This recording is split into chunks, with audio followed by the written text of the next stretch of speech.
much, Brian.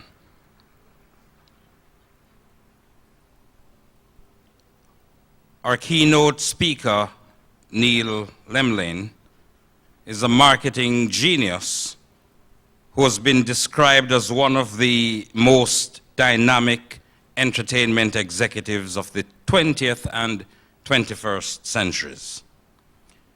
He's also a career coach. You see, he's futuristic too, and the people who think about him think in a futuristic way. He's a career coach and author of the book, Pilot Your Career. Neal has served as an executive at some of the most powerful media companies in the world, including Fox, CBS, and Universal Studios.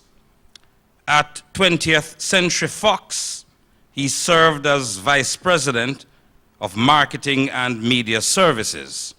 He was highly successful in market analysis and innovation, which contributed to several successful film campaigns. After his successful stint at Fox, Neal joined Darcy, Macias, Benton, and Bowles, one of the largest advertising agencies in the world. There he was challenged to develop a revenue-generating entertainment division, a challenge which he embraced and at which he excelled, generating revenues in excess of $100 million within 12 months and earning Darcy, Macias, Benton, and Bowles Agency of the Year award. Neal then joined Universal Studios Hollywood as Executive Vice President of Marketing. Among his responsibilities was television development. He has had an extraordinary film career over several decades. Since 1989, he has been a member of the Academy of Motion Picture Arts and Sciences. He has also served as the Executive Director of the Robinson Film Center. The mission of the center is to provide a venue for independent, international, and classic cinema while serving as a resource for film production and media education. Today, Neal is the president of Around the Bend Media, a film financing, marketing, and production firm with a unique business model for the contemporary entertainment landscape. Its subsidiary, Crystal Cove Pictures, is currently developing a slate of 3 major motion pictures. And we didn't say it to him earlier, but we are going to tell him now that we have some characters in Jamaica, such as Dottie Berry and others, who we would like to introduce to his film company. Anything Jamaica touches turns to gold. This is just a little understatement that if you get Jamaicans involved, you'll have 3 blockbusters.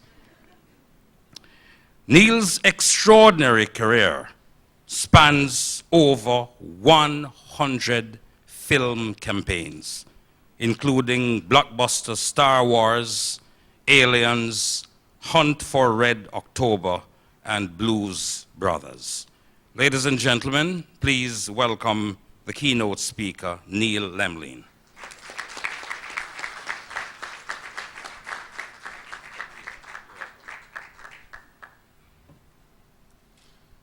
Good morning, everyone. Please bear with me as I work through some jet lag this morning. First of all, let me begin by saying thank you to the entire Broadcast Commission of Jamaica for inviting me here to offer some insights on the status and future of media. And along the way, I've been asked to comment on the nature and character of the core media, as well as the implications of digitalization, including what future casting might look like as we enter the evolutionary phase of the digital revolution. Having said all that, if there's time, I'll also be covering the history of the Second World War. But seriously, before I begin, I must say how impressed I am with the agenda that's been put together for this conference. And that's been put, and what a powerful roster of participants we have scheduled to make today's event informative, thought-provoking, and certainly very valuable. As senior marketing executive, I have functioned as a media analyst and planning strategist for roughly 30 years. As mentioned, for companies such as CBS, Fox, Universal, and dot-coms. I currently lead Around the Bend Media, a full-service entertainment marketing company, and Crystal Cove Pictures. And as Cordell mentioned, we will be financing and distributing our first slate of films later this year. Throughout my career, I've seen my share of new developments in the media arena. It's been safe to say, however, that change has been most dramatic during the past 5 to 10 years. So here we are in 2014, following a genuine upheaval in the media marketplace. There are many new changes still evolving. The first observation we need to make is that traditional television is alive and well. Traditional television has been the connective tissue of all successful media campaigns and continues to be. No other medium offers broad mass audience, segmentation ability, and reliable audience delivery analytics, and the capability for rapid and expansive message registration. There's no substitute for that. The digital revolution reflects dramatic changes in the way programming content is being delivered and consumed, and reports regarding the demise of the traditional television model are entirely premature.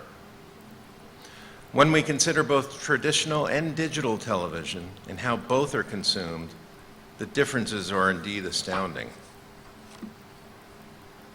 As reported in Adweek, one of our major leading trade magazines in the United States, just a couple of weeks ago, there are 283 million people, broadcast television viewers in the US.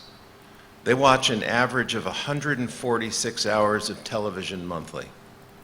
Online video viewers number significantly less, some 155 million. And they view less than 6 hours of monthly content on mobile devices and less than 6.5 hours on the web.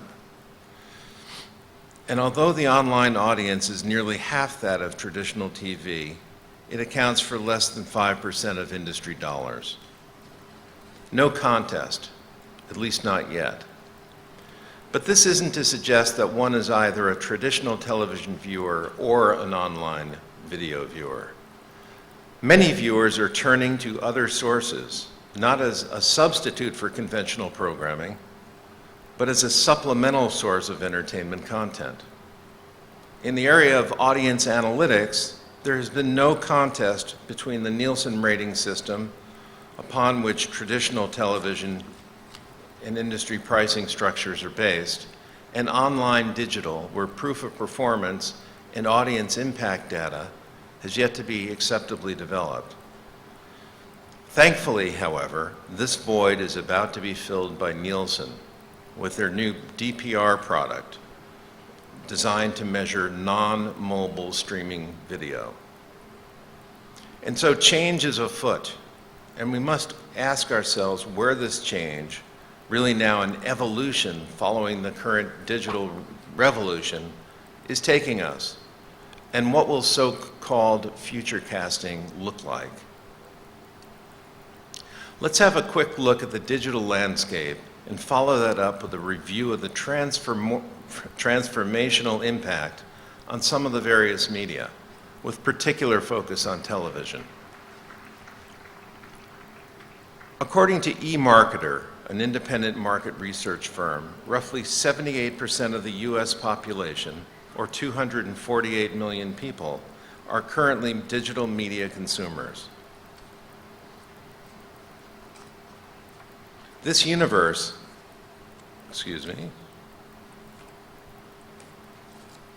is expected to grow to 260 million, which is a 5% increase by 2015. In terms of media consumption, many digital users have come from print and radio. Online news consumption has risen markedly with the expanded menu of digital platforms. In fact, 39% of respondents in a recent eMarketer study reported that they receive their news online or from a mobile device. In terms of consumer digital access, computers continue to be the biggest access point, although mobile is expected to show explosive growth in the next several years. In 2013, digital users spent 44% of their total media day online. This owing to loyal interest in communication and social sites. And now then, what about mobile? How important is it, and will it be to the future of media? The answer is critically important as it becomes the first screen of the digital arena. In the US, there are approximately 365 million mobile connections, with an average of 1.15 mobile connections per person. 80% own a mobile phone, 60% of these people own smartphones, and 60% of them routinely access the internet with their mobile device. That means 75% phone ownership and 44% smartphone penetration. This growing universe of smartphone users and mobile internet audiences is significantly driving mobile content usage, games, social networking, and very importantly, video. Expansion of mobile is especially pronounced in the emerging, developing parts of the world. Millions are becoming exposed to network coverage for the very first time. Of the 6 billion estimated mobile phones, 3/4 are in developing countries. For most, the mobile phone often outpenetrates TV and is in reality their first screen experience. Tablet ownership increases are also amazing, with biggest penetration in the US at 39%. And we are likely to see some very significant global expansion further and soon. Mobile is now the centerpiece of the digital arena. This because of its always on and always social characteristics. I don't know how it is here in Jamaica and throughout the Caribbean, but in the US, it's impossible to go anywhere without seeing 90% of the people staring and fondling a smartphone. It's really become epidemic. Who knows where we're going next? From the standpoint of content distribution and viewership, it's reported that 54% of mobile users routinely watch video content. In fact, reportedly 13% of users watch movie or TV content every day, with roughly 41% viewing on a monthly basis. And that, when you think about it, is incredible. Certainly, carriage of services such as Netflix, Showtime Anytime, and HBO Go, combined with the meteoric rise of binge viewing, which is huge in America, only serve to fuel existing future video usage in mobile. But as stated earlier, traditional television still dominates consumer video choice. Dynamic content, scheduled in appropriate day parts, generating sound ratings, creating an advertiser demand, and sustaining advertising revenue. A simple model, but very resilient. Despite audience proliferation and shrinking audience shares, and still dwarfing digital video. In terms of distribution of delivery providers, those receiving free broadcast are only roughly 10% of households, while cable is about 47%, telco 10%, and satellite distributed TV is roughly 33%. And according to the US Media Landscape Study, 50% of viewers stated they record so that they can skip ads during playback. As of yet, no great cause for concern, as only 12.5 hours per month are spent watching time-shifted television. By way of comparison, Only 6.2 hours are spent watching video on the internet, while almost 5.5 hours come from watching video on a mobile phone. And interestingly, there seems to be a consensus that the migration of content to video screens seems to be solidifying the relationship between broadcasters and viewers, as counterintuitive as that might seem. Quite simply put, TV remains to this day the most popular content-based media platform. Digital video viewing has a ways to go, but is clearly on the rise. As the digital era continues to unfold, we continue to hear references to convergence, or a fully converged media landscape, or the new converged culture. Henry Jenkins, an American media scholar, is perhaps the term's originator. He described it as, quote, where old and new media collide. Not only the emerging of old with new, Mr. Jenkins describes flow of content across media platforms and the cooperation between multiple media industries and the migrating behavior of media audiences. Convergence aptly describes conversions and bundling of different forms of old and new media, and even characteristics within companies to embrace opportunities made available now in the digital environment. And we will see several examples of that going forward. But let's move back into a focus on the digitally influenced changes impacting television and leading into the notion of future casting. Viewer engagement, ratings resiliency, and growth can be attributed to increased viewer involvement with favorite programming and live sporting events. The social TV phenomenon has reached major proportions during the last couple of years. As noted in eMarketer's social TV marketing to viewers in real time, the number of users using one or more devices while watching television has significantly increased. In fact, the number of internet users using a tablet while viewing TV quadrupled to 44% in 1 year from 2012 to 2013. And mobile phone usage while watching TV rose by nearly 70%. And these are really what we call gee whiz numbers when you think about it. Nielsen reports that on an overall basis, in 2013, over 50% of traditional television viewers visited social platforms while watching television. And so important is this trend that Twitter has made strategic television partnerships a major focus, and Nielsen is finalizing custom television rating service to facilitate and support Twitter ad spending. But why does all of this social media activity have relevance and importance in a discussion of traditional television?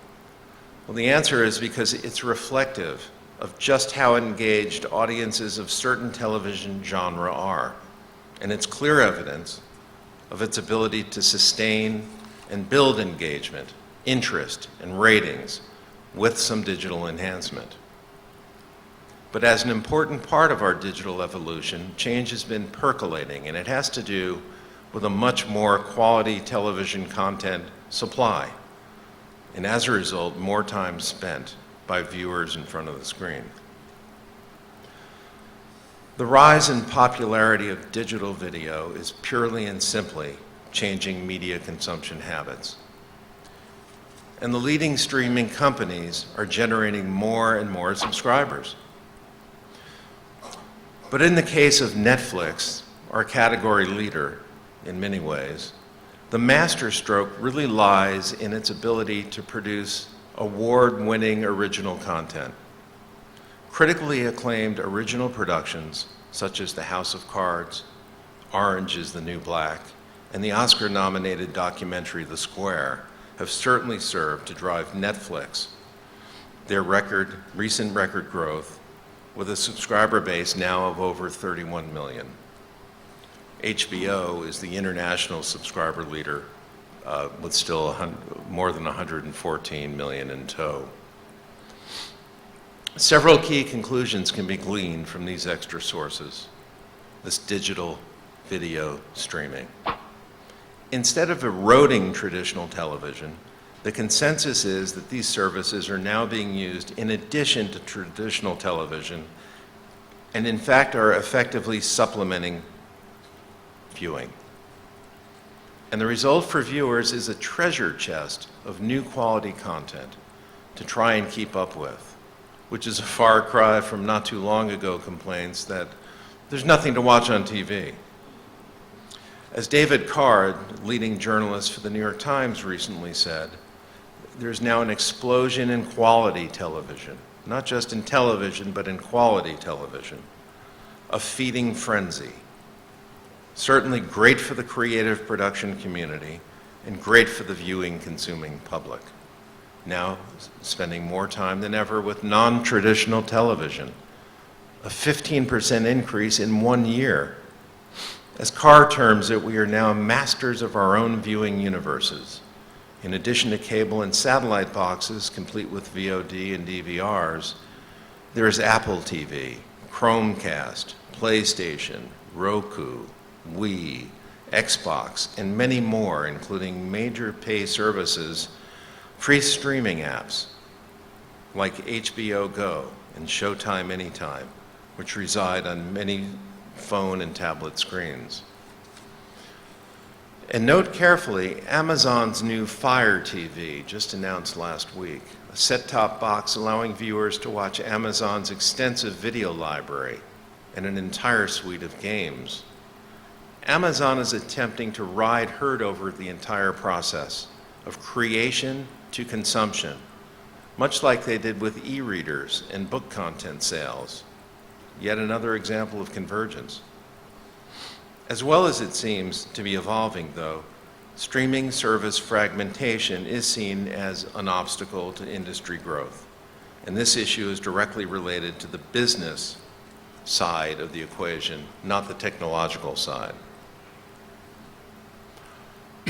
Whether it's Netflix, Hulu, Amazon, iTunes, or Microsoft, movie offerings are usually dated, and the pickings on any one service are often slim.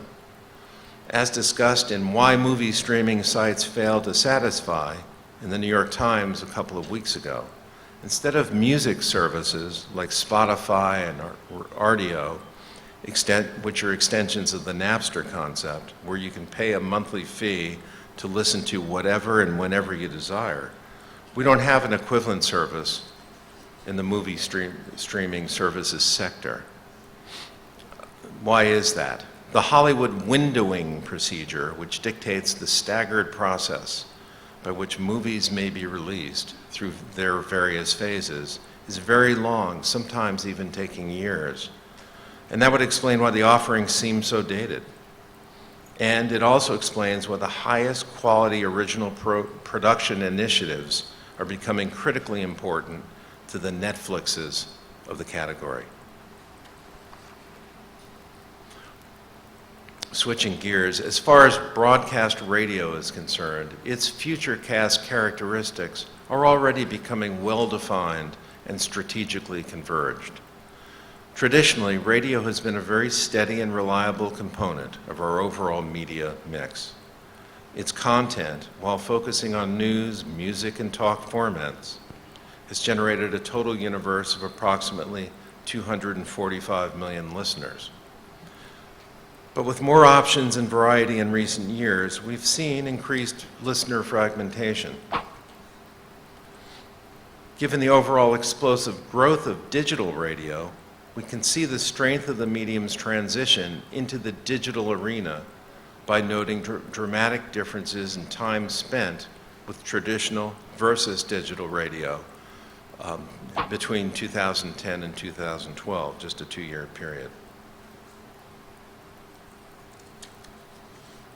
And in terms of which platforms today's digital radio listeners are tapping into, we see that traditional AM, FM still leads the way, followed by custom streaming sites, and then laptops, mobile, and PCs. Subscription-based streaming services such as Spotify, offer insatiable music enthusiasts unlimited musical access for monthly fee. Several internet radio services, on the basis of average active session activity, are also doing quite well. Radio is rapidly and successfully traveling the digital transition highway. It's subscription-based and highly specialized to the particular tastes of the audience. And free-to-consumer advertising-based models have become mainstays and models of the digital age convergence. Consider Pandora, where consumers can listen in any room in the house to personalized artist-selected radio stations based on personal data and algorithm technology. This without even a computer being turned on. The universe of digital listenership is sizable and showing significant growth. Using 2012 as a base year, digital listenership is projected at 20% growth for 2014 and 35% growth by 2017. Now, what about print media? Well, it's certainly no secret that the print media industry is in very rough shape and looking to resurrect or at least stabilize matters by tapping into certain aspects of the digital development. How much and how meaningfully remains to be seen. With regard to magazines, the traditional strength of the medium lies its inability to editorially segment audiences by age, gender, and lifestyle. 2013 was an extremely difficult year, with newsstand sales falling another 10%. The broad declines witnessed during the past several years basically come from the news category, where digital users circumvent print media by going online. The magazine industry has had hopes that the expanded use of smartphones and tablets, especially, would translate into new opportunities for migrating magazine content, and for this new revenue stream to help stabilize their business model. While this may become an eventuality, the trend is very slow to gain any real traction. And the newspaper story hasn't been much brighter. Newspapers' decline has been long-term and harsh. For over a 20-year span, we've seen a serious decline in the number of Americans who routinely read a daily or weekend paper. And in fact, according to Editor and Publisher's Yearbook, the decline is 22%, from roughly 63 million down to 49 million between 1990 and 2012, and that's significant. And the number of publication closings, directly in line with consumer shifts to online sources, has been steady and consistent. Accordingly, newspaper advertising revenues have eroded dramatically. By 2012, they were only 45%. Thank you. I think I'm getting taller during this. Thank you. Interesting to note, though, that corresponding growth of digital advertising revenue has been a bit sluggish. The papers that remain still retain respectable circulation and are aggressively searching for ways to enjoy complementary relationships with their previous digital nemesis. Newspapers are using digital tactics to shore up revenue through the testing of new revenue streams. That convergence phenomenon, again, as many of the remaining papers, large and small, are designing and offering digital pay plans. Roughly 30% of a universe of 1,400 papers are adopting the "if you can't beat them, join them" philosophy of doing deals with their new digital partners to survive and, in fact, shape the future look of the medium. The New York Times is leading the way in new digital product packages. The newest package, just announced and launched, is wrapped as a new dual subscription plan and includes a low-priced app edited for a mobile audience. NYT Now, initially available for iPhones, and Times Premiere, providing special access to behind-the-scenes coverage. If successful, the newspaper future will continue its digital shift and complementary balancing strategy to regain lost traction over the past 2 decades, and along the way, increase publication revenues to offset declines in ad revenue and circulation. Thank you. Thanks. And so we have, I think, a very clear idea of just how radio and print media have been impacted and are reinventing themselves to sustain and build as we move forward into the future. So what does it all mean, and how is television future casting likely to look in the near future? It seems to me that future casting will be a combination of broadcasting and narrowcasting. Marketing imperatives will continue to fuel the necessity for selected mass delivery programming, with solid ratings to drive viewer engagement and ongoing advertising support. And these shows will continue to be central to television's resilient economic model. But there are likely to be fewer of them. The notion of personal subscription services represent a very likely direction for future casting. The idea is this: for years, television has been sold to households. Now, consistent with the customization typifying much of the convenience and choice of digitalization, that's quite a tongue twister, it'll be tailored to individual taste in flexible pricing packages with wider choice of content and improved interfaces, narrowcasted and personalized for segmented target audiences. These new internet television services, with players such as DirecTV, Sony, Dish Network, Verizon, Apple, and Amazon, to name just a few, will be quite different from traditional pay television and internet TV as we now know it. These players are in active negotiations with content producers for the rights to package channels and programming addressable to specific demographic groups. Dish, for example, was reportedly successful in striking a deal to carry ESPN, ABC, and other selected Disney channels.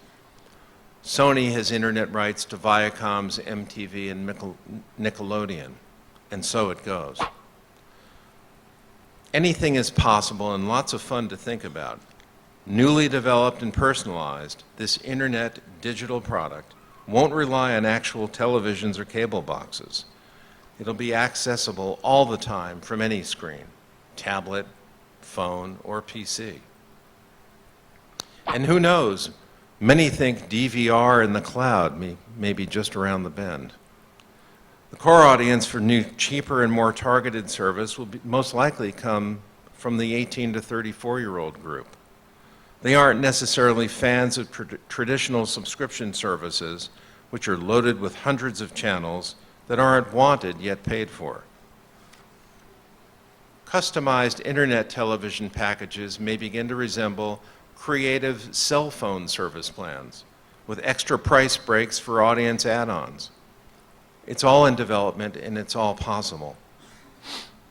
And creative programming add-ons would also create a scenario for viewers to build their own channels. For example, consider a basic personal subscription package for, let's say, $19.95 with a $7.95 Netflix and $10 HBO add-on versus a much more expensive monthly cable or satellite charge, complete with hundreds of channels that are unused and unwanted. It all starts to look like the future, this future casting. As a possible disruption to this projected model, though, one must wonder, in terms of content distribution, when studios, the content producers, will decide to circumvent the system and market consumers directly in a pay-per-view scenario over the internet. Food for thought. And while we're on the subject of potential system or model disruption, the television industry faces a major technology-based disruption known as Aereo. The company, backed by Barry Diller, with whom I had the pleasure of working for during my stint at 20th Century Fox, is set up as a streaming service which provides broadcast television content over the web without network consent and without paying retransmission fees.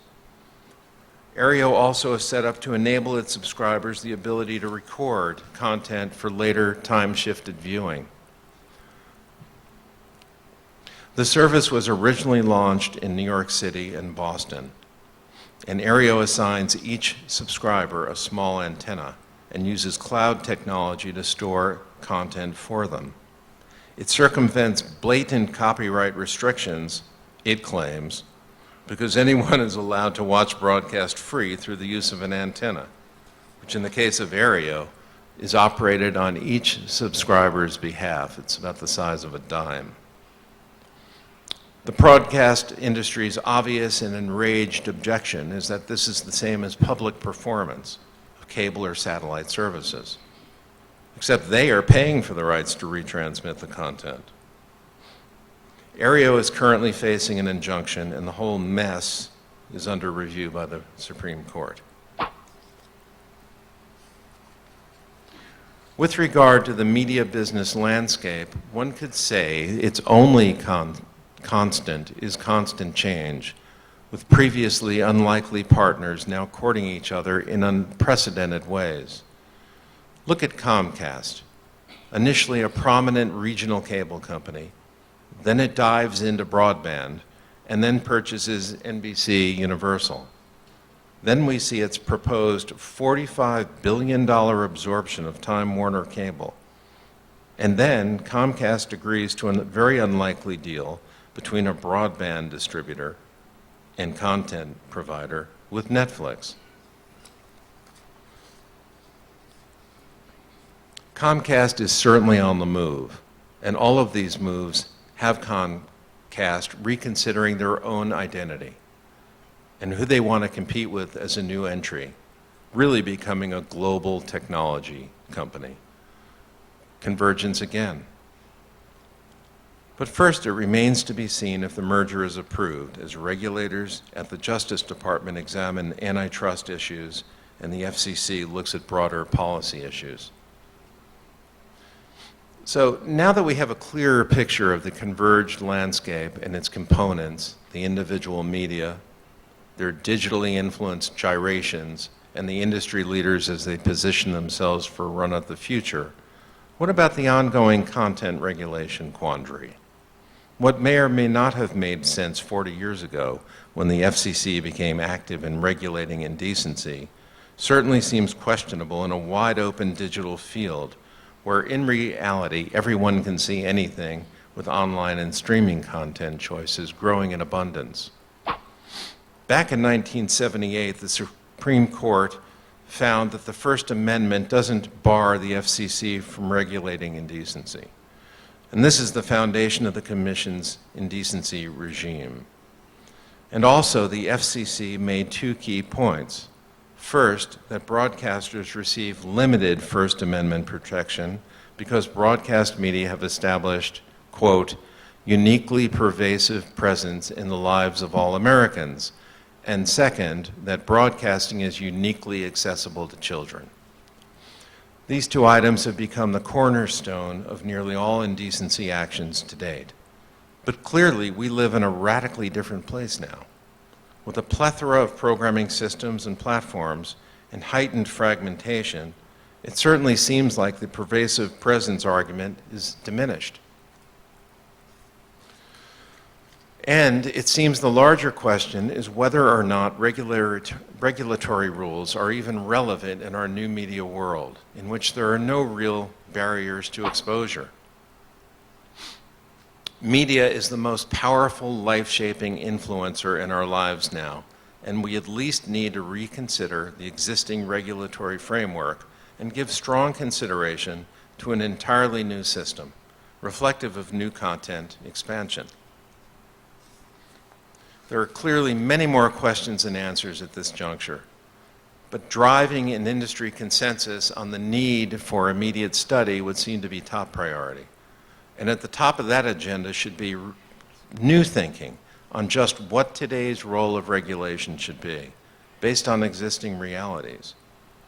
And as far as protecting the most valuable or the most vulnerable and impressionable audience, children, one very logical argument places more responsibility on parents in the educational system to imbue children with the understanding that they have more media power and responsibility than prior generations, and that their usage needs to reflect solid values learned. They need to embrace positive social values in their decision-making process with expanding media choices and with the governing of their own behavior on the various social media platforms. Giving children empowerment through media literacy, and in fact, in an entirely rethought regulatory system and process, might be the keys going forward, especially because reliance on content, controls, and regulations are nearly impossible to define, design, and enforce. Another rather thorny topic has to do with the issue of national or territorial borders and limitations on content delivery. In considering the situation here in Jamaica, in reviewing a presentation to the Broadcast Rights Seminar last February, I think I have a clear sense of the unfortunate situation which has arisen. It certainly seems unfair for Jamaican consumers not to have legitimate access to U.S. satellite programming, especially since access to the signal in many cases is already available 24/7. Reasonable reconciliation needs to take place. If rights holders only authorize continental U.S. and territorial broadcast, yet allow transmission to filter into Jamaica, then by all means revisit, revise, and allow for rights acquisition. I think all anyone asks for here is a new and reasonable framework based on reality and fairness. In conclusion, it's a terribly exciting time for media and broadcast professionals.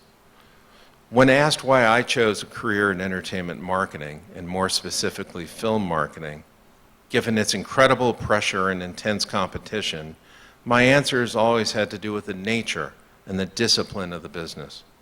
In short, high speed, it sounds sick, but high speed risk-taking within a media-intensive environment.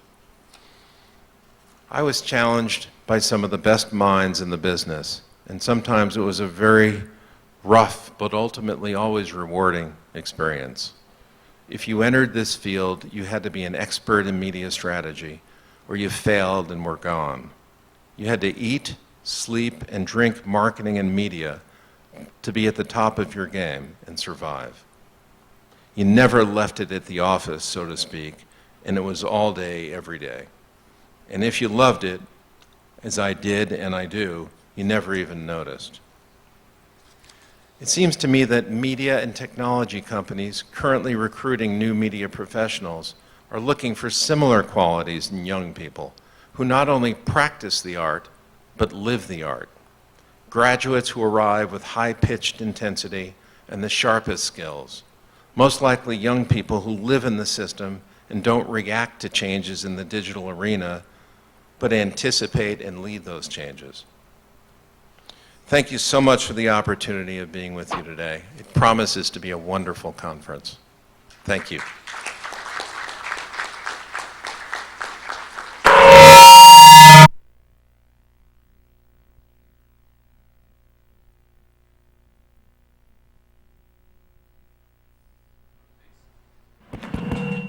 Yes, thank you very much, Neal. Ladies and gentlemen, let's give him another round of applause for that quite extensive introduction. We have some time for questions, comments,